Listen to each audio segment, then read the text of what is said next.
Hi guys, welcome back to a new episode of Tech Infosys. Today in this video, I'm going to show you how you can remove user from your group. Keep watching the video till the end. To remove user from any group, firstly go ahead and launch open your Telegram application on your device. The home page of Telegram will be displayed on the screen. Tap on any group from which you want to remove a user from, and once you do that, click on your group name.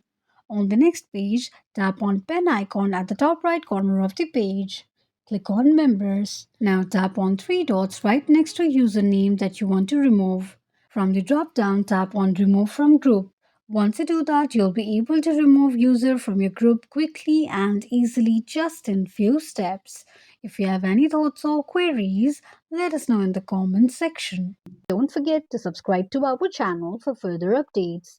Also, press the notification bell icon so that YouTube will notify you whenever we post a new video. I hope this video was helpful to you.